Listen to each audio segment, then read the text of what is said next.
referendum del 22 ottobre, Zaia risponde a chi dice che l'autonomia si poteva ottenere anche senza la consultazione. Nel 2007 chiedemmo maggiori poteri, ma il governo bloccò tutto. Aggredito con calci e pugni e derubato all'interno della stazione di Treviso, la vittima un macchinista di 25 anni, i carabinieri hanno fermato i 2 responsabili. Il caso dell'autista mamma minacciata sulle buste da un uomo armato di coltello, un caso analogo successo a Oderzo un paio di anni fa, ma le testimonianze di violenze sono sempre più numerose. Chiesto il rinvio a giudizio per i genitori di Eleonora Bottaro, la ragazza 19enne di Bagnoli deceduta un anno fa per la leucemia, mamma e papà rifiutarono la chemioterapia. Violenza in pieno centro a Padova, una 21enne rifiuta di prestare la sua bici ad uno straniero che la prende a pugni e le porta via il mezzo, è accaduto ai Giardini dell'Arena. Successo di ascolti per l'emozionante documentario trasmesso ieri in prima serata da Antenna 3, l'urlo del fango per non dimenticare la tragedia del Vajont. Grande festa oggi a San Bruson di Dolo per i 100 anni di nonna Giovanna Polo, tra fiori e regali svela il suo segreto, leggere molto e imparare le poesie a memoria. Edizione del Veneto dei telegiornali di Antenna 3, buonasera e ben ritrovati. In apertura il referendum del 22 ottobre, il presidente del Veneto Luca Zaia risponde a chi dice che l'autonomia si poteva raggiungere anche senza la consultazione popolare risparmiando i soldi pubblici. Zaia dice: lo avevamo già chiesto nel 2007 ma il governo bloccò tutto. Sentiamo il nostro servizio d'apertura.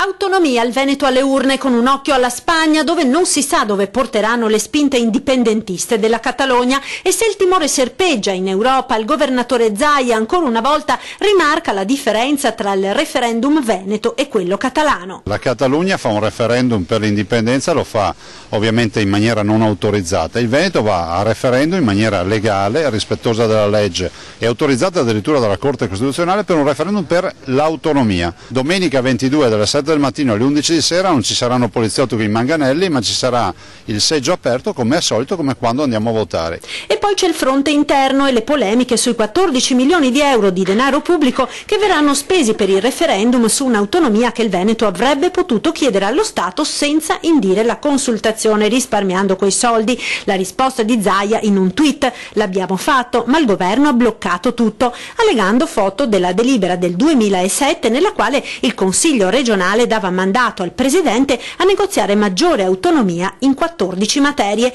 prima di una serie di altre 6 richieste dal 2008 al 2012 e che Zaia ha intenzione di portare a Roma subito dopo il referendum. La richiesta che noi faremo sarà su tutti i temi previsti dalla Costituzione, sono 23 competenze, quindi totalmente rappresenteranno il cuore della nostra richiesta, dopodiché andremo a trattare, però è fondamentale dopo un referendum, se avrà un grande risvolto, se avrà partecipazione, che si vada a chiedere tutto quello che la Costituzione prevede che possa essere dato a una regione.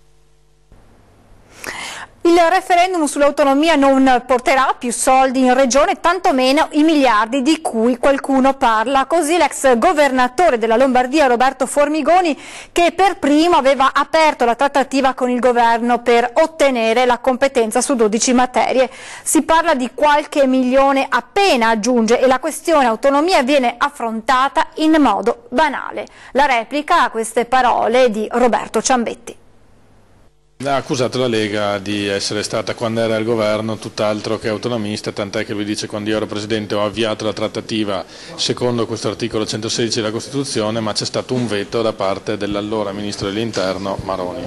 Allora, su questa ricostruzione mi permetto di avere qualche dubbio, mi pare che insomma anche Formigoni avesse autorevoli rappresentanti da iniziare il Presidente del Consiglio dei Ministri. Ricordiamoci che nel 2009 era in corso una cosa messa nel programma elettorale, il federalismo fiscale e i costi standard, che era ancora più incisiva rispetto a questa, però che sia stata stoppata questa iniziativa, ecco, mi pare sia un po' fantapolitica o un certificato di esistenza in vita di qualcuno che sta ricandidandosi per le prossime elezioni. Invita invece a starsene a casa il 22 ottobre il consigliere regionale del Partito Democratico Graziano Azzalin, alla guida dell'ampia fronda di democratici che hanno deciso di non seguire la linea ufficiale del loro partito.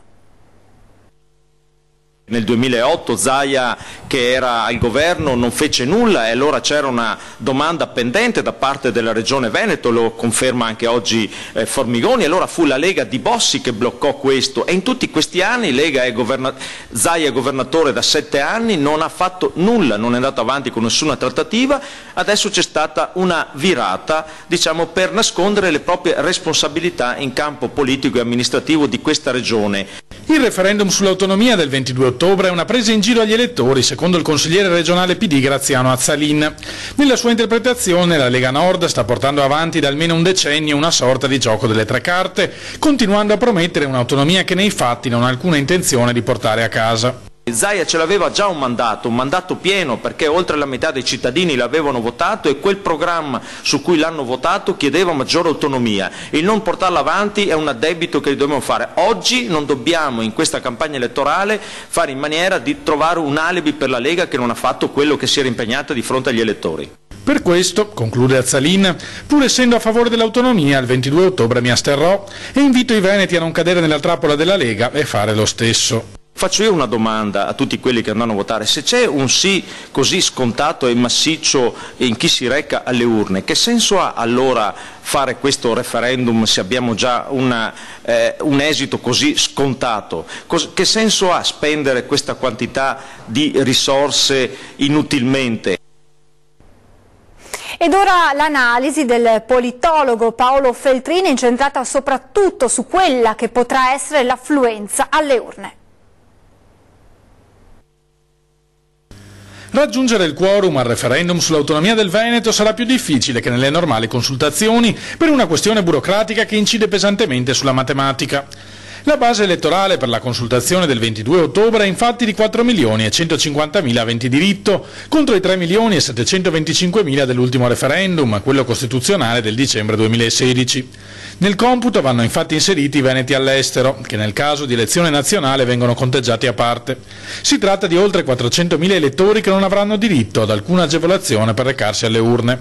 Per raggiungere il fatidico 50% più 1 occorreranno quindi circa 200.000 voti in più del solito. Se si guarda la storia del Veneto, però, osserva il politologo Paolo Feltrin, le ragioni per attendersi un'alta affluenza ci sono tutte. In genere nei referendum tematici, monotematici, caccia, trivelle, divorzio, aborto, più o meno il Veneto vota sempre un po' di più, ma 1 o 2 punti in più. In referendum più istituzionali, preferenza unica, Senato, i 3 referendum costituzionali, il Veneto tende a votare 9-10 punti in più rispetto al totale Italia. Ad esercitare un effetto positivo sulla discussione intorno al voto e quindi anche sui numeri di elettori alle urne, secondo Feltrin ci sarà anche un effetto volano sui fatti di questi giorni in Catalogna. Non c'è dubbio che già da 2 settimane e nelle prossime 2 non si parlerà d'altro ed è inevitabile, insomma, la discussione, la differenza tra la Catalogna e il Veneto, la diversità costituzionale dei referendum, cioè saranno tutti temi di discussione. Impossibile comunque prevedere in anticipo quante persone si recheranno ai seggi. Qualunque sondaggio sull'affluenza, spiega ancora Feltrin, storicamente si è sempre rivelato inaffidabile. Ci sono 3 cose che i cittadini non dicono la verità all'intervistatore. Se pagano davvero le tasse, se sono davvero fedeli alla loro moglie e marito e se vanno a votare. Ecco, queste 3 cose è inutile prevedere e stimare, tanto vale aspettare e vedere cosa succede. La questione emergenza profughi ora, il 39% dei comuni italiani aderisce a progetti d'accoglienza, un numero non ancora sufficiente che dovremmo incrementare perché solo così si può avere il superamento dei grandi centri d'accoglienza che non sono funzionali al processo di integrazione.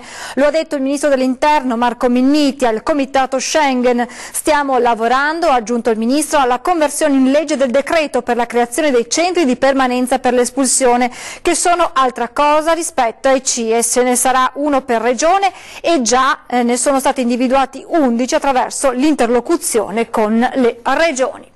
Passiamo adesso alla cronaca. Aggredito con calci e pugni e derubato. La vittima, un macchinista di 25 anni di Tarvisio. L'aggressione è avvenuta ieri sera nella stazione di Treviso. I carabinieri hanno arrestato un marocchino già conosciuto alle forze dell'ordine e denunciato il complice, un connazionale minorenne di 17 anni.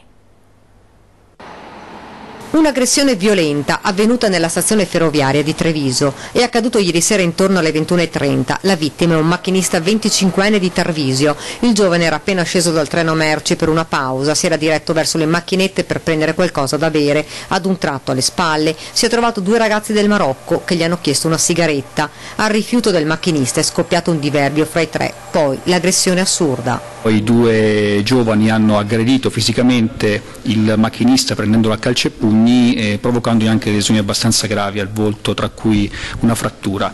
Nella circostanza si sono impossessati del suo telefono cellulare e poi sono fuggiti a bordo di un treno. Ma dal finestrino di quello stesso treno un agente della polizia locale di un comune del Padovano si è accorto del macchinista a terra ed ha visto i due giovani marocchini salire sul convoglio. Ha subito capito quello che era accaduto. Attraverso il telefono sul centralino ci ha dato le indicazioni, ci ha permesso di trovarli in flagranza. I due aggressori infatti sono scesi alla prima stazione, Spresiano, ma ad aspettarli c'erano i militari dell'Arma. I malviventi hanno tentato di disfarsi del cellulare che avevano rubato al macchinista e fuggire, ma sono stati inseguiti e bloccati. Si tratta di due marocchini, uno di 28 anni già conosciuto alle forze dell'ordine per reati contro il patrimonio e contro la persona, ed un minorenne di 17 anni. Per il maggiorenne sono scattate le manette per lesioni e rapina. Il 17enne è stato invece denunciato per i medesimi reati. Il macchinista è stato portato in ospedale con una prognosi di 30 giorni. È risultato, questo sottolineano prefettura e carabinieri, del rafforzamento delle misure di sicurezza in questo capoluogo.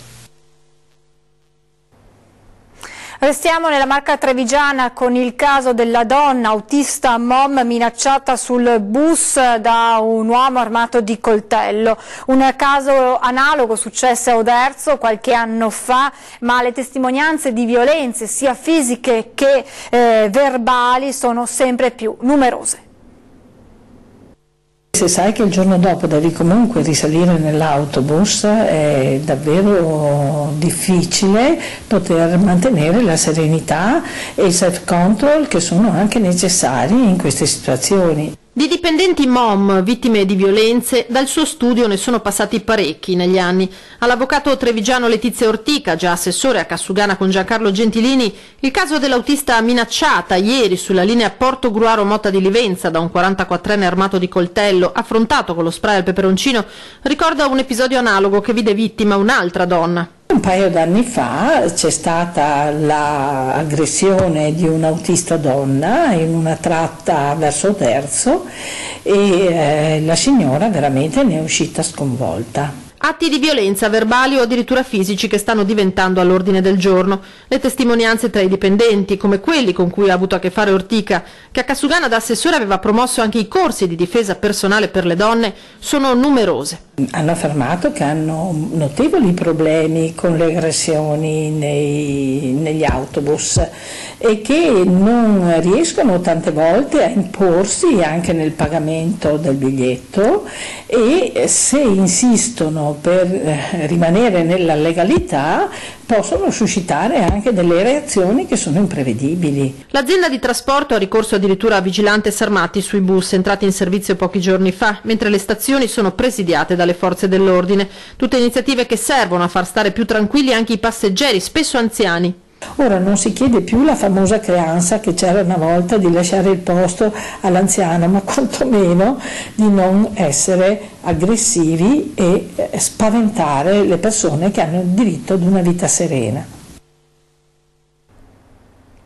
I genitori di Eleonora Bottaro, la ragazza padovana di 19 anni di Bagnoli di Sopra, deceduta un anno fa per la leucemia e per la quale i genitori rifiutarono la chemioterapia. Questa mattina proprio i genitori erano davanti al GUP del Tribunale di Padova. Il pubblico ministero, Valeria Sanzeri, ha chiesto per loro il rinvio a giudizio per omicidio colposo. La prossima udienza il prossimo 1° dicembre. e si è spenta dopo ore di agonia. L'anziana, che ieri è stata coinvolta in uno scontro tra la sua auto e una vettura condotta da una 44enne. Non ce l'ha fatta l'anziana che ieri pomeriggio era stata coinvolta in un incidente stradale in via Molinetto tra Arzignano e Montecchio Maggiore.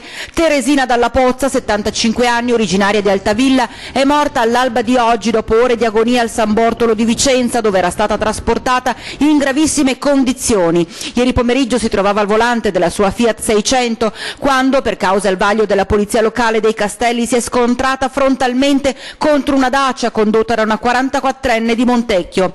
L'anziana è rimasta incastrata nell'abitacolo, è stata estratta dalle lamiere dai vigili del fuoco, poi la corsa all'ospedale e stamane, dicevamo, la Dalla Pozza si è spenta. Dopo il sopralluogo dei RIS di Parma nella ditta di Bagnoli, siamo in provincia di Padova, dove il 23 settembre c'è stata una sparatoria, emergono ora nuovi inquietanti particolari. Pare infatti che il titolare dell'azienda, che ha fatto fuoco uccidendo un uomo e ferendone un altro, volesse sciogliere nell'acido la vittima. Benedetto Ali avrebbe voluto sciogliere nell'acido la sua vittima per far sparire ogni traccia del cadavere. È il nuovo inquietante elemento emerso nelle indagini sulla sparatoria avvenuta lo scorso 23 settembre all'interno del capannone della ditta LB a Bagnoli di Sopra. Questa nuova ipotesi è stata ricostruita dopo un sopralluogo dei carabinieri della RIS di Parma nel luogo dove è stato ucciso Francesco Mazzei, il calabrese, arrivato a Bagnoli per accompagnare il suo amico Yassine Lenfadel, ex dipendente di Alia, rimasto a sua volta ferito gravemente. I carabinieri hanno trovato tracce di trascinamento del cadavere per circa una ventina di metri verso un angolo del capannone dove era stato posizionato un bidone, dietro al quale i carabinieri intervenuti dopo la sparatoria hanno trovato il cadavere di Mazzei. Il contenitore era già stato riempito con solventi e altre sostanze corrosive. Il sospetto dunque è che Alia volesse disfarsi del cadavere. Quel giorno il giovane, dopo essere stato ferito con un coltello da Yassine Lenfadel, ha esploso 4 colpi di fucile. Uno di questi ha ucciso Mazzei, ferendolo mortalmente tra il fianco e la schiena. Uno ha ferito il marocchino, altri 2 sono finiti contro la porta e il muro, il che non esclude che potrebbe esserci stata anche una colluttazione. Intanto resta oscuro il movente della sparatoria, molti dubbi degli inquirenti sulle versioni fornite, a partire da quella di Lenfadel, che ha sempre detto di essersi presentato in ditta quel giorno insieme all'amico calabrese per risolvere una questione di lavoro e chiedere i soldi che gli spettavano per le sue mansioni. Dalla provincia ci spostiamo in centro a Padova per un episodio di violenza che ha visto protagonista una ragazza 21enne rapinata e presa a pugni mentre correva in bicicletta ai giardini dell'Arena. Importunata, malmenata e rapinata in pieno giorno mentre con la sua bici stava attraversando i giardini dell'Arena. È accaduto ad una 21enne padovana. La ragazza è stata fermata da uno straniero che le ha chiesto la bici in prestito. Quando lei ha rifiutato, lo sconosciuto l'ha colpita con 2 pugni allo stomaco, l'ha derubata ed è fuggito. La giovane ha chiamato subito i carabinieri, che in pochi minuti hanno individuato e arrestato il ladro, un 21enne del Gambia. Dopo questo episodio sono stati disposti controlli intensificati in zone, identificate 120 persone, un arresto, 5 denunciati, sequestrata anche dell'hashish. Ci fermiamo per qualche minuto di pubblicità, restate con noi, a tra poco.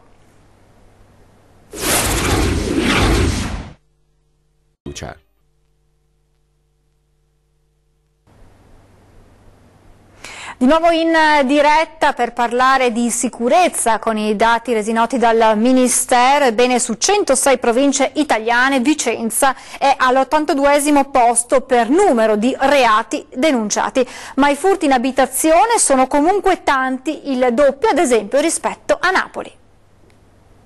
2.900 reati denunciati per 100.000 abitanti. Vicenza, con questi numeri, si colloca tra i centri italiani abbastanza tranquilli, all'82° posto su 106, dove la prima è Milano, che con 7.300 denunce è la città decisamente più pericolosa.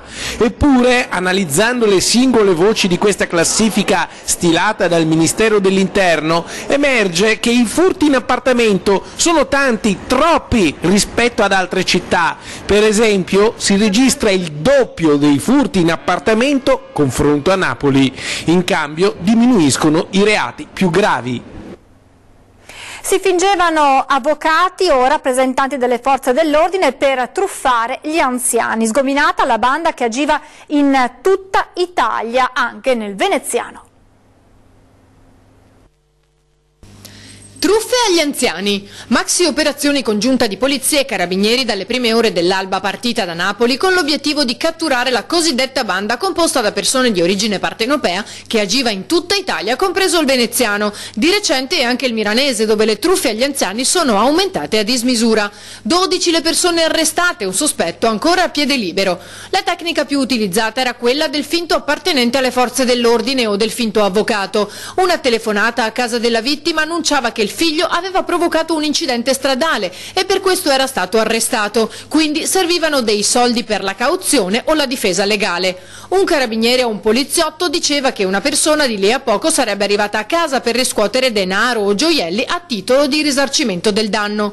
Le indagini sono iniziate nel novembre 2015, quando i due uffici investigativi hanno raccolto oltre 10 denunce di truffe consumate o tentate a danno di anziani, in cui si evidenziava lo stesso modus operandi. I truffatori erano abili nel carpire durante il colloquio telefonico informazioni tipo nome del familiare o altri dettagli che poi utilizzavano per rafforzare la loro credibilità verso la vittima. Riuscivano ad evitare il pericolo di perdere i proventi illeciti monetizzando immediatamente in compro oro ed eseguendo poi bonifici verso carte postali intestate ad altri complici. Per muoversi utilizzavano auto a noleggio e per non lasciare tracce cambiavano continuamente le SIM e i cellulari.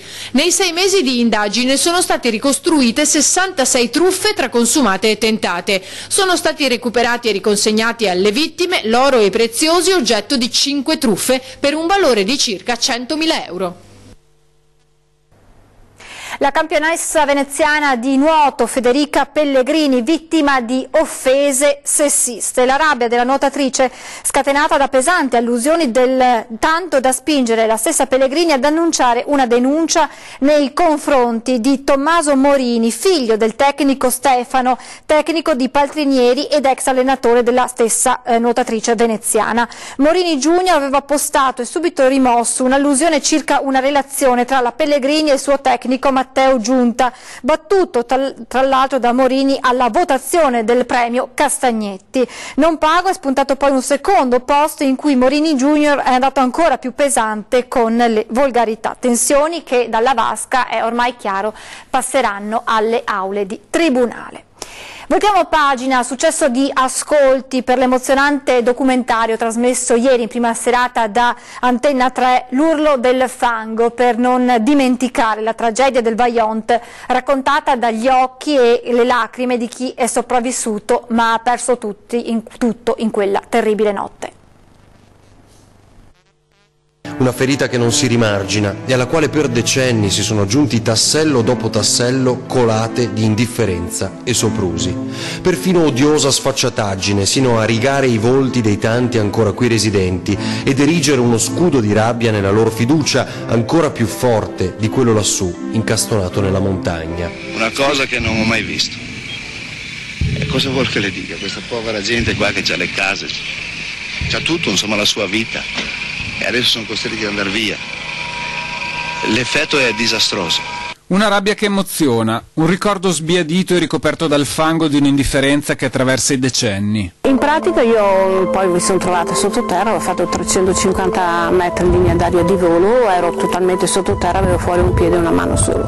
Quindi tu eri nel tuo letto, ma con l'arrivo dell'ondata hai fatto 350 metri. Sì, anche di più tenendo conto, insomma... Quindi da casa fino a vicino alla scuola, se non ricordo male. Sì, al di là della scuola, dove c'è uno spiazzo, dove i bambini giocavano a calcio e così, e quei 30 bambini che ci siamo salvati quella notte sono stati trovati lì, la maggior parte sono stati trovati lì. Il Vajont attraverso gli occhi, i ricordi e le lacrime di chi ha vissuto quella notte. È stato un successo di ascolti il documentario trasmesso ieri sera da Antenna 3 alle 21:20.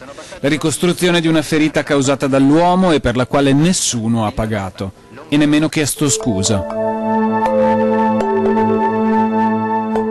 L'urlo della montagna, il soffio di un vento d'acqua che la notte del 9 ottobre 1963 in un attimo ha travolto donne, uomini e bambini, cancellando la storia di queste vallate.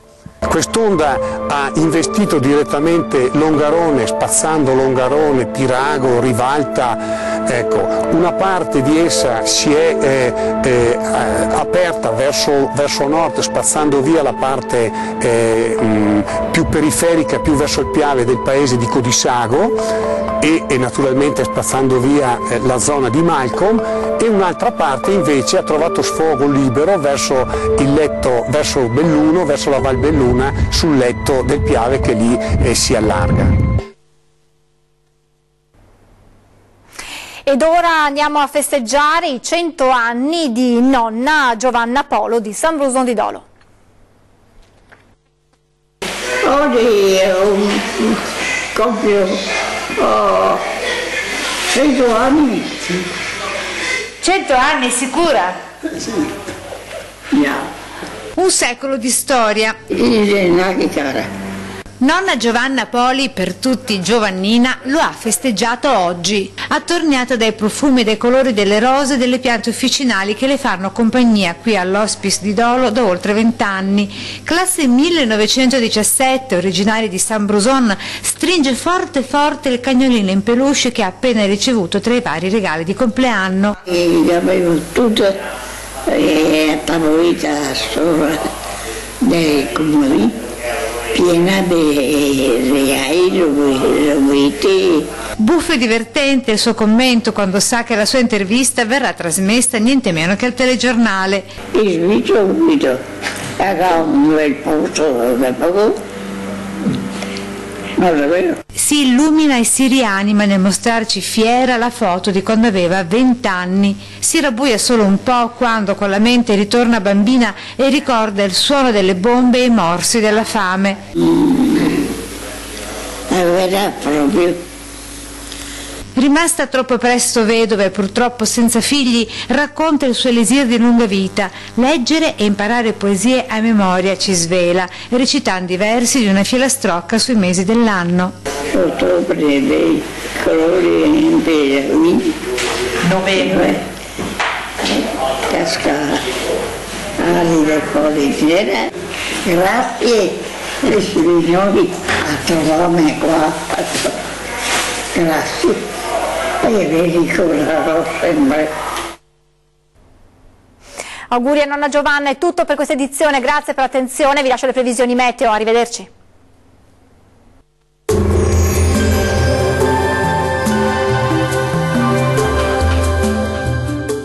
Termoidraulica Susin. Se compri una caldaia, in omaggio il condizionatore. Termoidraulica Susin a 0 branco.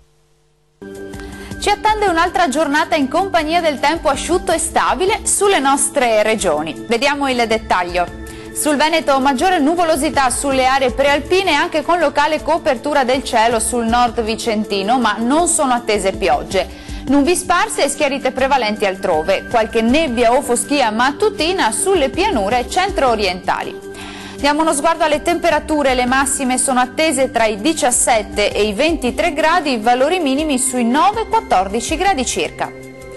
Spostiamoci ora sul Friuli Venezia Giulia, maggiore copertura nuvolosa su Alpi e Prealpi in genere, ma senza fenomeni associati, ampio soleggiamento altrove. Temperature massime sui 18-21 gradi, minime sui 10-12 gradi circa. Raggiungiamo infine il Trentino Alto Adige, tempo sempre stabile e soleggiato, salvo più nubi sparse sul Trentino in genere e sugli Alpi confinali, ma senza altre conseguenze. Temperature massime sui 21-24 gradi, minime sui 6-9 gradi circa. Il mare sarà quasi calmo sulle coste e poco mosso al largo, i venti deboli da sud-est. Questo aggiornamento è giunto al termine, grazie per l'attenzione, arrivederci.